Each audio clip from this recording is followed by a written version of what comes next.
guys, bersama saya lagi dalam Alright Nopod Channel. Mantap sahabat-sahabat semua. Sebentar tadi ya, Perdana Menteri kita yang ke-10 baru saja melancarkan dalam satu program untuk peluncuran ekonomi madani untuk memperkasakan rakyat. Jadi apa yang dikongsikan dan juga dalam peluncuran ini ya, saya mendengar ya betapa banyaknya ya dasar, hala tuju dan juga ya berita-berita baik ya khususnya untuk rakyat Malaysia ya, kepada miskin tegar, B40, M40 dan keseluruhan rakyat Malaysia terhadap negara kita. Ini adalah satu program ataupun peluncuran satu program yang begitu komprehensif sekali sahabat-sahabat semua, yang pastinya akan memberikan kebaikan, pasti akan memberikan advantage kepada seluruh rakyat Malaysia. Dan saya percaya lepas ini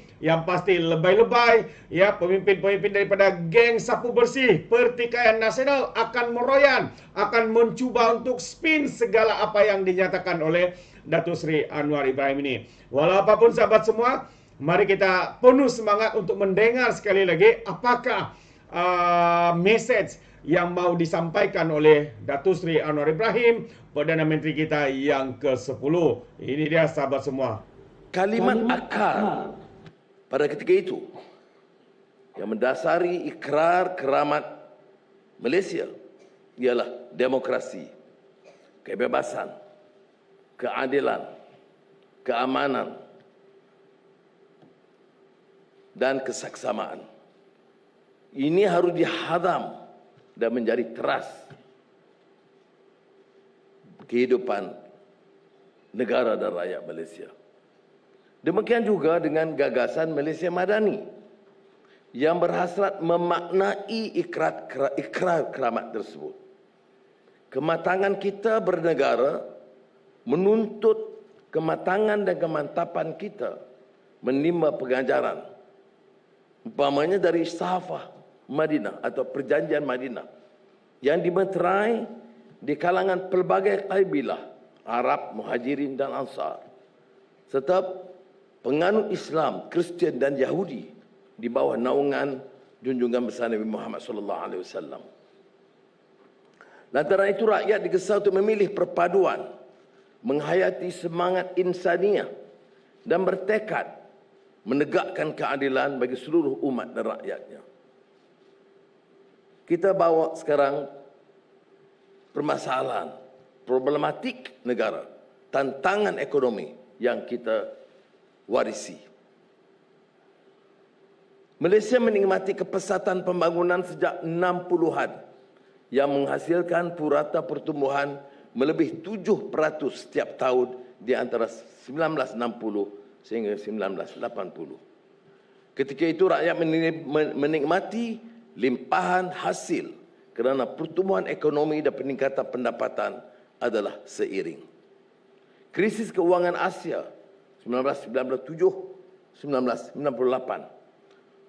telah mengakibatkan melebarnya jurang perbezaan antara pertumbuhan ekonomi dan pendapatan rakyat. Kesenjangan pendapatan terus melebar. Dua dasawarsa sebelum dan selepas 1998 menyaksikan penyusutan purata pertumbuhan ekonomi dengan ketara.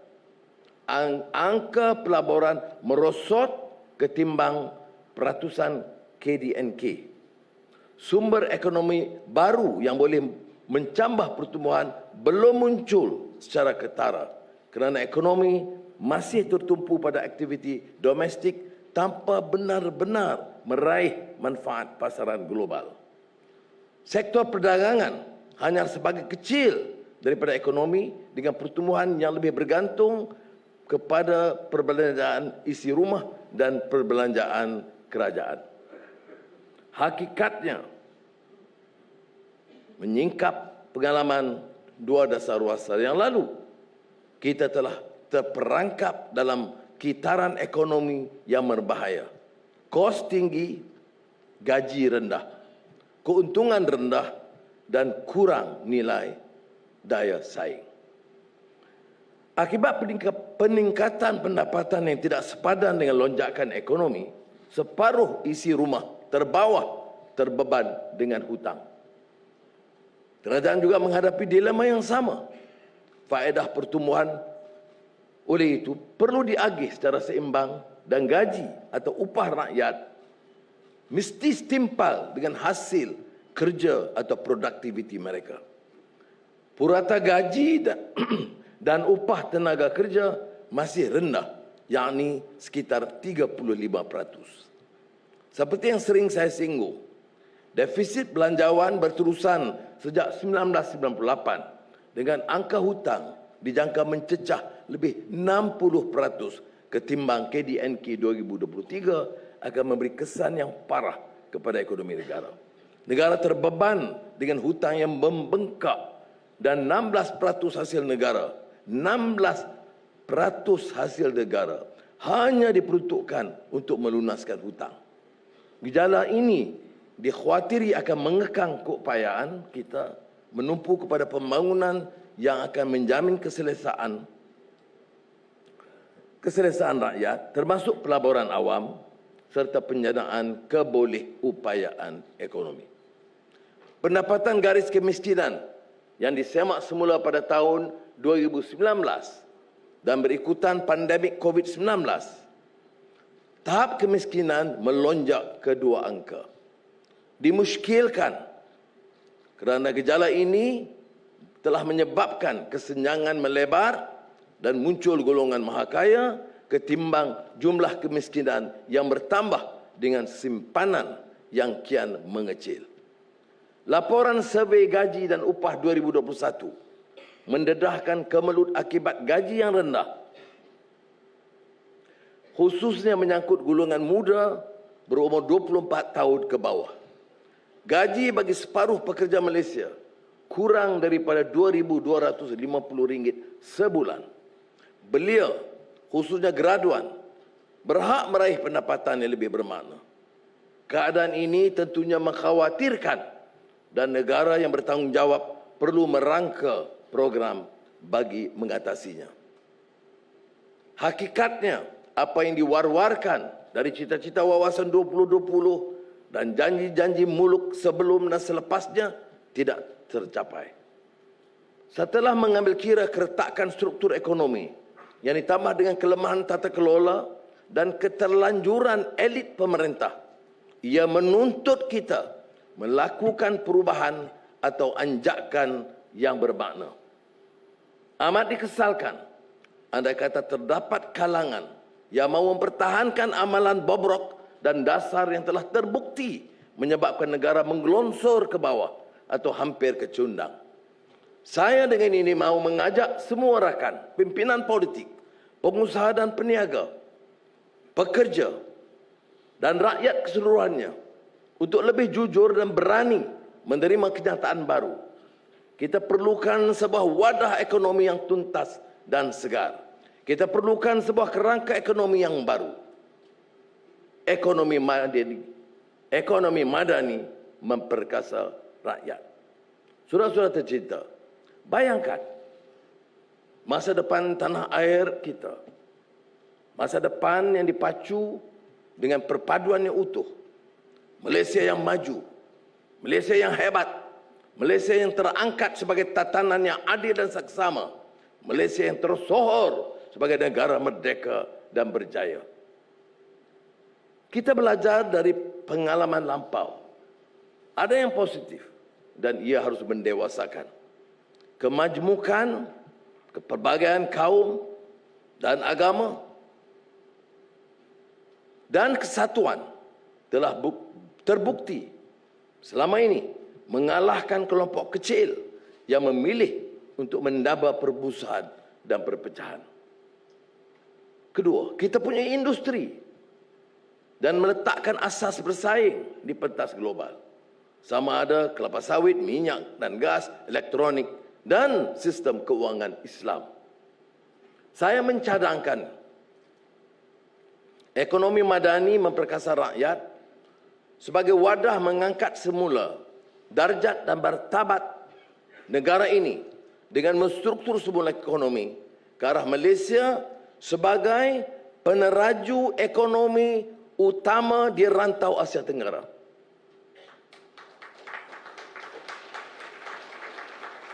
Ini akhirnya akan memberi limpahan hasil kepada rakyat untuk menikmati kehidupan yang lebih bermutu. Ia perihal mengangkat semula darjat martabat negara ini dengan dua tumpuan utama. Menstruktur semula ekonomi ke arah Malaysia sebagai peneraju ekonomi Asia.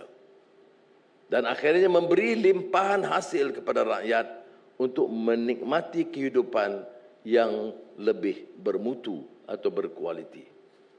Ini merupakan rencana menyeluruh dan teliti bagi menghadapi pelbagai tantangan saat ini. Ia mencakupi isu-isu jangka panjang terkait daya saing dan daya tarikan negara sebagai destinasi pelaburan utama. Isu-isu semasa yang perlu ditangani seperti kenaikan kos sara hidup yang mengesankan rakyat.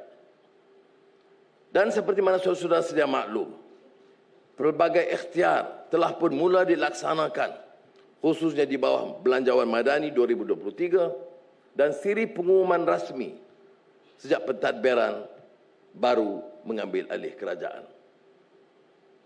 Ekonomi madani memperkasa rakyat akan menjadi induk kepada beberapa lagi dasar, khususnya akan diumumkan kelak. Di antaranya, Kementerian Ekonomi dengan Plan Hala 7 Peralihan Tenaga Nasional.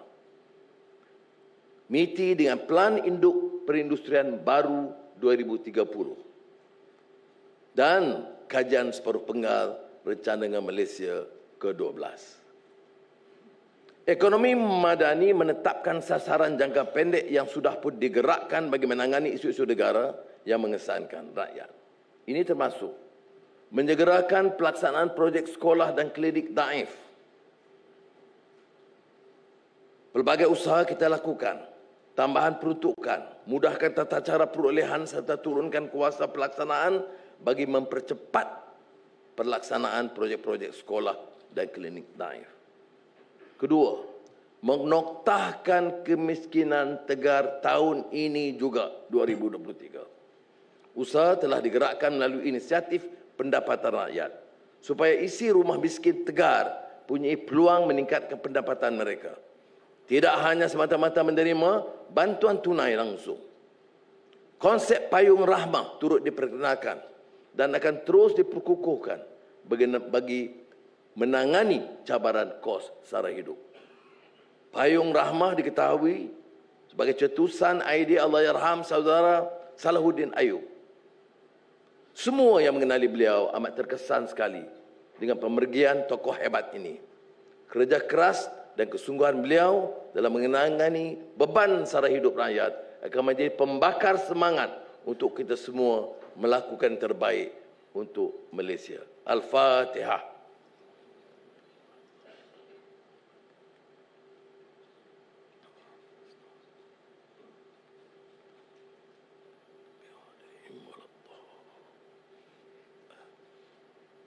Saudara-saudari, dalam masa yang sama, ekonomi madani turut menetapkan 7 penanda aras sebagai sasaran jangka sederhana yang mahu dicapai sebelum 10 tahun. Pertama, Malaysia berada di kedudukan antara 30 ekonomi terbesar dunia. Kedua, indeks daya saing global di tangga ke-12 teratas dunia. Ketiga, peratusan pendapatan buruh mencapai 45% daripada keseluruhan pendapatan. Keempat, kadar penyertaan wanita dalam tenaga buruh mencapai 60%. Kelima, indeks pembangunan manusia di tangga 25 teratas dunia. Keenam, indeks persepsi rasuah di tangga 25 teratas dunia. Ketujuh, kemampanan fiskal dengan defisit fiskal mencapai 3% atau lebih rendah. Cita-cita ini tinggi besar, ia memerlukan tekad politik, kerjasama pejabat awam, kesediaan saudagar dan pelabur mengambil tindakan yang penting serta kefahaman rakyat yang menyeluruh. Bagi mencapai hasrat ini, berikut merupakan ikhtiar serta kebijakan baru yang bakal dilaksanakan. Tumpuan 1. Malaysia sebagai peneraju ekonomi Asia. Ekonomi madani adalah untuk membawa Malaysia menjadi peneraju ekonomi Asia. Bagi mencapai hasrat ini, struktur ekonomi perlu dirombak. Antara isu yang membelenggu sistem ekonomi termasuklah masalah sektor perindustrian yang menguncup sebelum masanya. Umpamanya, sektor pembuatan telah merosot di bawah paras 25% kepada KDNK. Pelan induk perindustrian baru 2030 yang bakal diumumkan pada bulan depan akan memacu semula perindustrian dan memangkin ekonomi baru. Dalam jangka masa pendek, kajian separuh penggal rancangan Malaysia ke-12 yang bakal dibentangkan di Parlimen akan memberi ruang untuk kerajaan membuat penilaian semula dan menyusun keutamaan, termasuk mengadun sebuah pertumbuhan jangka sederhana dengan dasar fiskal yang lebih mampan. Agenda serantau ASEAN. Malaysia perlu menandalani negara-negara yang dahulu jatuh, tapi tangkas dan bangkit semula di depan. Mau atau tidak, kita mesti menjadi jaguh ekonomi serantau. Kita perlu punya minda global dan mengutama pengantarabangsaan ekonomi. Dengan demikian, kita mampu mencapai sasaran yang ditetapkan untuk muncul sebagai 30 ekonomi terbesar di dunia dalam jangka masa sederhana. Jika kita hanya berpuas hati dengan keadaan sekarang, ekonomi akan mencatat pertumbuhan antara 4 hingga 5%. Namun, jika kita berusaha gigih melaksanakan pembaharuan, kita mampu mencapai 5.5%.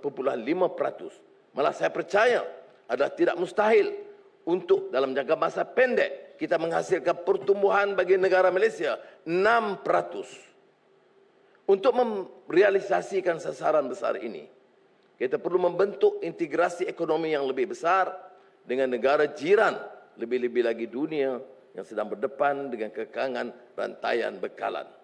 Maka kita perlu melahirkan lebih banyak syarikat tempatan yang berdaya saing untuk menembusi pasaran rantau ASEAN. Usaha kita sekarang perlu melangkaui perjanjian perdagangan bebas. Misalnya, melalui diplomasi perdagangan dan pengaturan strategik yang boleh mengembangkan integrasi pasaran bilateral dan multilateral serta memudahkan pergerakan barang, modal insan dan perkongsian teknologi dengan jiran. Selama ini kita tertumpu kepada aktiviti sektor utama seperti elektrikal dan elektronik dan kimia secara keseluruhan. Melangkah ke depan, misi baru perindustrian di bawah plan perindustrian akan menumpukan aktiviti dengan nilai tambah tinggi atau kecanggihan ekonomi. Misalnya, kluster di Pulau Pinang perlu menumpukan kepada aktiviti E&E bernilai tinggi seperti integrated circuit, design. Sektor kimia pula, perusahaan petrokimia serta oleokimia perlu memberikan tumpuan kepada aktiviti pembuatan kimia, specialty chemicals. Kerajaan akan memperkenalkan insentif cukai berasingan mencapai pencapaian bagi mendukung dan memberi ganjaran kepada syarikat yang menumpukan aktiviti berdampak tinggi. Kedua, Malaysia sebagai destinasi pelaburan. Kita mesti melaksanakan pembaharuan supaya Malaysia dapat tergolong antara 12 ekonomi terbaik di dunia dari segi daya saing dan ease of doing business. Maka seharusnya diwar-warkan ke seluruh pelosok dunia bahawa Malaysia terbuka dan bersedia menerima kehadiran para pelabur dan peniaga. Alhamdulillah, setakat ini beberapa syarikat telah menzahir komitmen malah bertindak melabur, antaranya Sumitomo Corporation, Tesla, Rongsheng, Geely dan Samsung Engineering. Kita perlu perhebatkan lagi usaha bagi memastikan lebih banyak memilih Malaysia sebagai destinasi pelaburan. Tumpuan akan diberikan bagi memperkukuh agensi galakan pelaburan di bawah MAIDA dengan tumpuan untuk mempergiatkan usaha menarik pelaburan dengan mudah cara urusan pelabur secara lebih proaktif. Mengkaji semula insentif pelaburan supaya tertumpu kepada galakan pelaburan yang menjana pekerjaan berpendapatan tinggi serta daripada sumber tempatan. Menaik taraf kawasan perindustrian dengan prasarana lengkap serta meningkatkan pembangunan modal insan. Antaranya sektor petrokimia di Kertih, Terengganu. Pusat data di Sedenak, Johor. Industri hiliran getah di Kuala Nerang, Kedah. Sebagai permulaan, 100 juta ringgit disediakan bagi melengkapkan infrastruktur kawasan perindustrian, terutama prasarana berkonsepkan hijau. Pada masa yang sama, perkara yang disuarakan oleh pelabur tempatan ialah pelaburan langsung domestik. Ini ditetapkan sebagai salah satu petunjuk prestasi utama KPI bagi pencapaian pelaburan negara. Perniagaan, syarikat pemula, PMKS, firma tersedarai. Kita perlu mengantarabangsakan syarikat pemula atau startups dan PKS tempatan. Kerajaan akan menumpukan usaha ini di antaranya melahirkan lebih banyak syarikat berjaya seperti Aerodyne, Lekopak melalui galakan kepada syarikat pemula dan PKS Bumi Putra menceburi bidang pertumbuhan baru. JLC dan GLIC perlu terus memacu pertumbuhan DDI dan menyokong pembangunan vendor tempatan dalam sektor strategik seperti E&E, ekonomi digital dan aero angkasa. Ini tugas GLC dan GLIC. Kedua, meningkatkan pembiayaan bagi memacu pertumbuhan ekspor termasuk program pembangunan syarikat pertengahan serta geran pembangunan pasaran MDG oleh Matrade dengan peruntukan tambahan 20 juta ringgit. Pasaran modal juga perlu lebih rancak dengan membawa lebih banyak penyenaraian syarikat seterusnya melahirkan unicorn tempatan baru. Sistem perbankan dan pasaran modal hendaklah bertindak pantas dalam memenuhi keperluan pembiayaan perniagaan. Saya menganggarkan industri perbankan dan keuangan lebih dinamik, menyantuni dasar dan syarikat yang memenuhi dasar dan keutamaan tersebut. Suruhanjaya Security akan membangunkan dasar pembaharuan pasaran keuangan dengan memudah cara pelaburan rakyat biasa, retail investors. Menarik lebih ramai pelabur untuk membiayai PMKS serta aktiviti pertumbuhan baru negara dan meningkatkan tahap daya saing pasaran modal pada peringkat antarabangsa. Langkah awal juga perlu dilaksanakan dan akan dilaksanakan setelah pengumuman awal Julai 23. Antaranya pengurangan duty stamp atas transaksi saham yang tersenarai di Bursa Malaysia.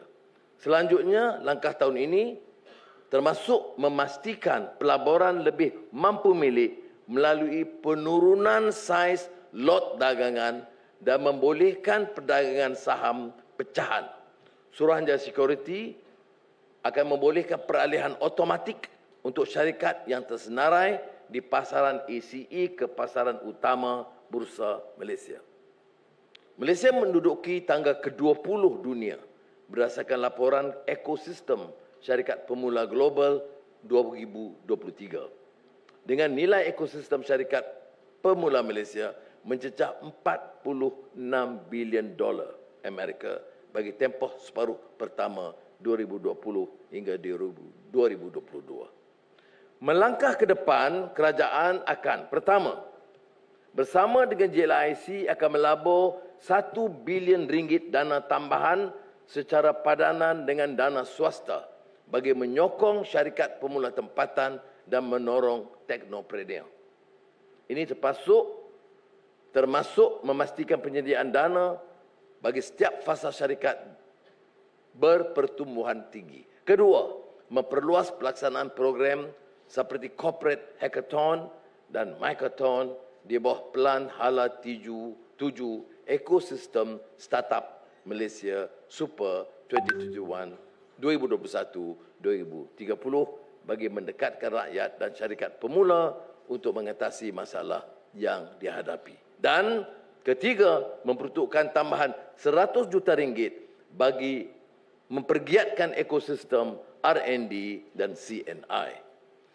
Penyelidikan, pembangunan, pengkomersialan dan inovasi dengan tumpuan kepada keperluan industri, tenaga boleh baharu, keterjaminan makanan serta aktiviti pertumbuhan baru. Ini juga sebahagian daripada usaha untuk mencapai gross domestic expenditure on R&D, GERD, sebanyak 3.5% kepada KDNK menjelang tahun 2030 dan meningkatkan kedudukan kepada 20 teratas dalam Global Innovation Index menjelang 2025. Ekonomi digital. Pelaksanaan Digital ID akan disegerakan bagi mengembangkan perniagaan dalam talian dan aplikasi berkaitan. Geran padanan digitalisasi akan ditambah 100 juta ringgit bagi membantu PMKS menyegerakan peralihan modal perniagaan kepada lebih digital. Ekonomi Islam global. Pembangunan negara yang holistik dan madani tidak mungkin tercapai tanpa sistem keuangan yang adil, ihsan, berlandaskan maqasid syariah. Alhamdulillah, kita punya sistem keuangan Islam yang serba lengkap. Sejak pertumbuhan Bank Islam 40 tahun yang lalu dan Lembaga Tabung Haji 60 tahun yang lalu, keuangan Islam diiktiraf sebagai terbaik di dunia oleh penganalisis bebas.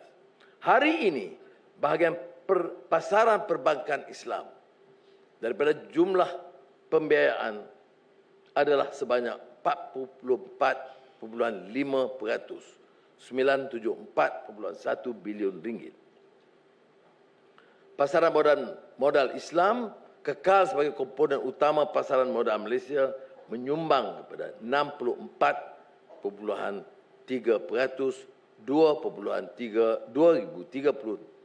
322 bilion ringgit. Kendati pun begitu, setelah sekian lama keuangan Islam bertapak, kita perlu berubah kepada sesuatu yang lebih mampan dan berkesan.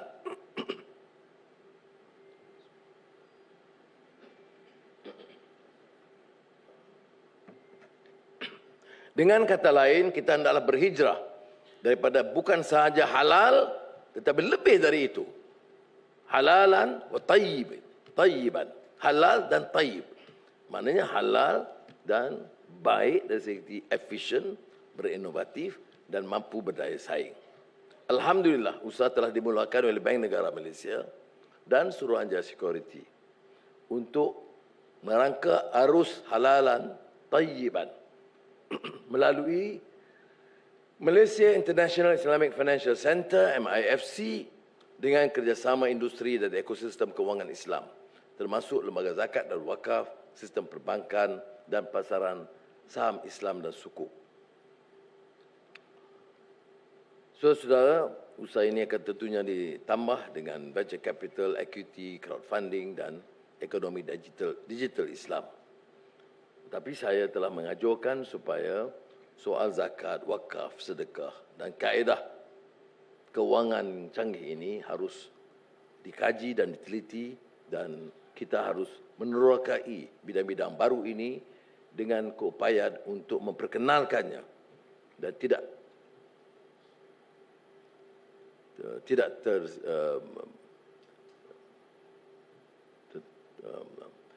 terus terbantut dengan pendekatan lama. Kerana banyak juga penilaian dan kritikan dalam bidang ini. Jadi saya harap seluruh agensi yang terlibat mengambil sikap yang lebih terbuka kerana ruang pelaburan dalam bidang instrumen keuangan Islam dan halal ini terlalu besar. Dalam semua perjumpaan kita, negara China, Vietnam dan semalam dengan Presiden Filipina, semua menyebut tentang industri halal, sistem keuangan Islam dan perbankan Islam. Dan kita tidak boleh hanya tersekat dengan kaedah-kaedah lama, tetapi harus muncul sebagai peneroka bidang ini dan pelaksana bidang ini dengan lebih gagah. Dan insya-Allah saya percaya kita ada keupayaan, ada pengalaman dengan kerjasama semua pihak dan selari dengan pendekatan kita selama ini, semua kajian penyelidikan harus mengambil kira dan memanfaatkan semua kekuatan yang ada. Maknanya kerjasama dalam satu pasukan yang mantap, kerajaan, institusi keuangan, penyelidik di universiti tempatan, supaya kita dapat muncul dengan kekuatan baru. Usahawan mikro dan sektor tidak formal, 79% PMKS terdiri daripada perniagaan mikro. Walaupun kebanyakannya pemilik tunggal mewarisi perniagaan keluarga, potensi mereka besar untuk menembusi pasaran luar sekiranya diberikan dorongan dan kemudahan. Belanjawan Madani 2023 mengandungi lebih 70 inisiatif untuk perniagaan mikro dan kecil yang tertumpu kepada akses pinjaman dan jaminan pembiayaan. Beberapa inisiatif baru diperkenalkan oleh Kementerian Ekonomi dan MITI. Kementerian Ekonomi umpamanya menekankan tentang inisiatif pendapatan rakyat untuk memperkukuh rantaian bekalan perniagaan. Kerajaan mengalukan syarikat pemula Malaysia seperti Policy Street, Dropi, La Pasar dan Funding Societies yang boleh menjadi agen perubahan sektor PMKS melalui penyediaan pembiayaan alternatif seperti equity crowdfunding. Tetapi ia tidak harus hanya bergantung kepada permintaan domestik, tetapi harus menjelajah untuk mendapatkan pasaran di peringkat luar. Kementerian Desa dan Wilayah umpamanya telah menetapkan supaya semua agensi-agensi di bawah yang memberikan ruang kepada peniaga-peniaga kecil supaya dapat dirangkul, diperkenalkan, diperbaiki mutu pengeluaran dan produktiviti supaya mendapat tembusan ke pasaran antarabangsa. Pelaksanaan program e-Belia Rahmah bukan sahaja memanfaatkan 2 juta belia, malah membantu sektor perniagaan menjana pendapatan mereka di samping membina sebuah masyarakat cashless.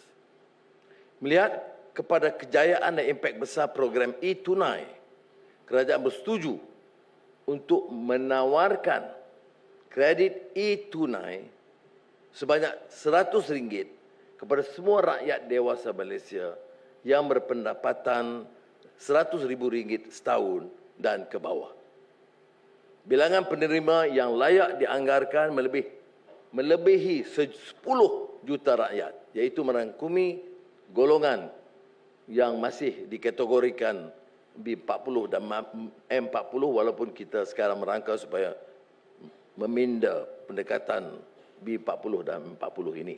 Tapi kalau kita golongkan kepada kumpulan ini, dana dalam kemudahan ini akan mencecah sekitar RM1 bilion. Saudara, pertumbuhan hijau demi ketahanan iklim diberi tumpuan kerana pembangunan rendah karbon penting bagi mengubah lanskap ekonomi yang lebih mampan. Petang ini insya-Allah akan diluncurkan Pelan Hala 7 Peralihan Tenaga Nasional Malaysia. Dan matlamatnya adalah mempercepat peralihan tenaga dan mengubah cara tenaga dijana di Malaysia, di Malaysia demi menjamin ketahanan iklim. Antara ikhtiar utama termasuk meningkatkan kapasiti penjanaan tenaga boleh baru, pemasangan panel solar di bangunan kerajaan, serta dasar perdagangan tenaga boleh baru melalui sistem pasaran elektrik. Kita wajar mencontohi usaha Sarawak yang nampak mempelopori bidang ini, yang memperintiskan kenderaan menggunakan tenaga hidrogen serta CCUS, Carbon Capture Utilization and Storage, dan kerajaan oleh itu bercadang untuk menyediakan insentif khusus bagi menggalak aktiviti pertumbuhan hijau baru sebegini. Soal tanah dan keterjaminan makanan yang merupakan tumpuan khusus Kementerian Pertanian dan Keterjaminan Makanan dan juga badan-badan seperti Felda, Risda dan lain-lain. Saudara-saudari, Malaysia kaya dengan khazanah alam dan mempunyai hutan tertua di dunia. Sektor perdagangan dan industri hiliran merupakan sumber penting ekonomi. Namun kita perlu menilai semula pendekatan terhadap penggunaan tanah. Setakat ini 5.7 juta hektar tanah digunakan bagi tanaman kelapa sawit dan hampir 2 juta hektar bagi tanaman getah. Salah satu ikhtiar adalah untuk mencipta aset biodiversity dalam pasaran perdagangan karbon melalui usaha pemeliharaan dan penghutanan semula. Bagi menambah baik tahap sara diri serta meningkatkan keterjaminan makanan, tumpuannya adalah menambah kelulusan tanaman tetapi mengoptimum penggunaan tanah-tanah perdagangan sedia ada, meningkat daya tahan sektor agro makanan melalui aplikasi teknologi pertanian. Ini termasuklah pendekatan pertanian regeneratif yang mampu berdaya tahan mengikut daya tahan iklim serta penggunaan teknologi AI. Kita mulakan dengan satu rencana besar menambah baik infrastruktur pengairan kawasan Mada, Kedah Perlis bagi meningkatkan produktiviti pengeluaran padi kepada 5 musim dalam tempoh 2 tahun dan ia melibatkan prasarana yang bernilai 3 bilion ringgit. Ini tidak termasuk kemudahan-kemudahan lain yang perlu disediakan oleh kerajaan. Bagi menyediakan sokongan kepada industri makanan tempatan untuk meningkatkan pengeluaran, 200 juta ringgit disediakan di bawah Agrobank untuk membantu menyediakan kemudahan pembiayaan khususnya untuk aplikasi teknologi moden untuk pertanian. Tumpuan kedua, meningkat darjat hidup rakyat. Pulangan hasil daripada sasaran ekonomi negara yang lebih tinggi yang kita impikan harus juga menjurus kepada usaha meningkat kualiti hidup rakyat Malaysia. Mana perlindungan sosial bagi semua dan gaji yang munasabah dalam arti kata perkongsian kekayaan bagi membina semula negara yang seksama dan sejahtera. Kekayaan negara dianggarkan selama ini terlalu menjurus kepada golongan elit mahakaya, walaupun penting dari sudut pemacuan pertumbuhan ekonomi, tetapi tidak boleh bertahan dalam maksud kemampanan sebenarnya sekiranya tidak ada keyakinan di kalangan rakyat berpendapatan rendah dan menengah ada pembelaan dan jaminan keadilan kepada mereka. Sebab itu kita menekankan tentang menambah peluang pekerjaan dengan gaji yang bermakna dan munasabah. Pembaharuan struktur ekonomi perlu dihitung setakat mana ia mampu mewujudkan lebih banyak pekerjaan dengan gaji yang bermakna dan munasabah. Kadar upah dan gaji buruh berbanding jumlah keseluruhan pendapatan di Malaysia adalah sebanyak 32.4% bagi tahun 2022. Bagi mencapai perkongsian atau maksud perkongsian ekonomi yang lebih seimbang, kerajaan akan melaksanakan dasar yang menyokong peningkatan upah berbanding KDNK kepada tahap 40 dan 45% selaras dengan tahap negara lebih maju. Antara usaha termasuklah kajian semula tahap gaji minimum serta memperkenalkan undang-undang yang menjamin persekitaran kerja yang selamat dan selesa. Kementerian Sumber Manusia dengan kementerian berkaitan akan menghalusi model gaji progresif ke arah kenaikan pendapatan yang lebih terangkum. Peningkatan pendapatan selaras dengan produktiviti adalah kritikal bagi memastikan tahap kualiti hidup yang bermakna, terutama dalam menangani cabaran kos sara hidup. Kita perlu mengurangkan kebergantungan pada buruh asing yang kurang mahir yang menyumbang kepada nilai gaji keseluruhan yang rendah. Ini juga mengurangkan modal dan insentif majikan untuk berinovasi dan meningkatkan tahap berdaya saing. Kerajaan berhasrat melaksanakan levy pekerja asing berperingkat, Tiered Foreign Workers Levies, iaitu sebahagian peningkatan hasil levy akan dikhususkan untuk program otomasi serta latihan untuk pekerja tempatan. Mengenai kesesamaan peluang, kita mengakui bahawa majoriti rakyat termiskin adalah di kalangan kaum Melayu dan Bumiputera dan mereka perlu diberikan bantuan. Tapi kita juga punya kelompok kecil kaum lain. India yang juga hidup melarat. Maka setiap rakyat Malaysia tanpa mengira jantina, kaum atau latar belakang perlu diberikan peluang yang saksama bagi mengecap kejayaan yang bermakna sama di dalam kerjaya atau perniagaan mereka. Dan kerajaan perpaduan betapapun diasak dalam bidang ini tidak akan bertolak ansur untuk menumpukan perhatian kepada golongan yang memerlukan pembelaan, majoritinya ke Melayu Bumiputera dan seluruh rakyat Malaysia tanpa mengira kaum dan wilayah. Atas prinsip keadilan sosial, kita perlu memberi peluang yang seksama, melibatkan pemberian bantuan yang lebih kepada golongan yang terpinggir. Maknanya pemberian beasiswa dan pendidikan sekolah asrama penuh akan mengutamakan golongan berpendapatan rendah. Pengalaman saya sewaktu menjadi Menteri Pendidikan ialah untuk mewujudkan sebuah sekolah menengah di Ceras khusus bagi kategori termiskin, mengambil mereka dan memberikan perhatian yang lebih, memberikan kemudahan akses kepada apa yang dimaksudkan kepada pendidikan bermutu, dan saya percaya Kementerian Pendidikan akan memberikan perhatian dan tumpuan yang lebih kerana mereka tidak dapat bersaing dalam keadaan biasa. Seperti mana yang sering saya ungkapkan pendapat dan pandangan John Rawls, justice is fairness. Jadi kalau sementara kita bicara soal meritokrasi bagi satu kelompok, fairness bagi kelompok yang lain. Ya.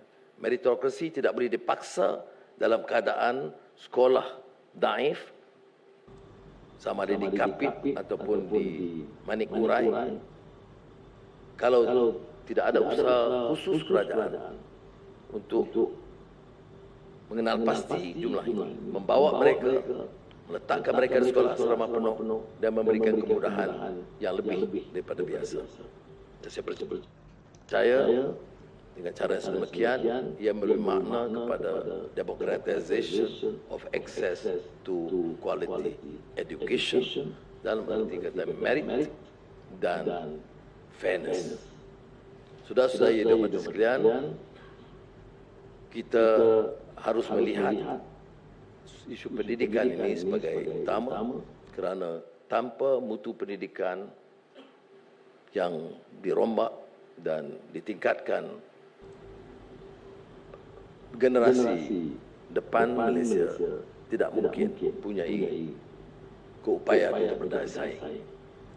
Terbaik itu dia sahabat semua, ya, kenyataan daripada Datuk Seri Anwar Ibrahim, ya, pencerahan juga berkaitan dengan inisiatif yang sedang direncanakan oleh pihak kerajaan hari ini. Pelbagai bantuan, pelbagai perkara telah diumumkan, ya, terutamanya bantuan dari segi kepada B40, M40 dan juga kenaikan gaji, ya, sedang diusahakan, ya, supaya ia menjadi gaji yang bermaruah, yang setimpal dengan keadaan ekonomi kita pada ketika ini. Jadi ini antara perkara yang saya ingin kita mau renung bersama tentang apapun yang direncanakan oleh kerajaan hari ini. Saya percaya ia adalah terbaik untuk rakyat Malaysia. Jadi ini untuk siri pertama dan kita akan lanjutkan lagi untuk part bahagian yang kedua. Jadi sekiranya sahabat semua mau memberikan sebarang komen, anda boleh berikan komen anda dalam ruangan komen. Tapi ingat, komen dengan cara berhema. Jangan menjadi seperti walan-walantit, lebay-lebay dan juga geng sapu bersih, ya, apabila memberikan komen penuh dengan hasutan, kebencian dan juga fitnah melampau. Sepertinya mereka tidak punya otak, mungkin kerana otak mereka tertinggal di dasar Laut Cina Selatan. Alright, sampai di sini saja. Izinkan saya untuk mengundurkan diri dan seperti biasa, peribahasa mengatakan, apapun kangkap, 2 ton keinginan. Dalam bahasa Melayunya, tepuk dada, tanya selera. Sekian saja daripada Alright Dapat Channel. Kita berjumpa lagi dalam info dan update yang seterusnya. Sekian, bye-bye.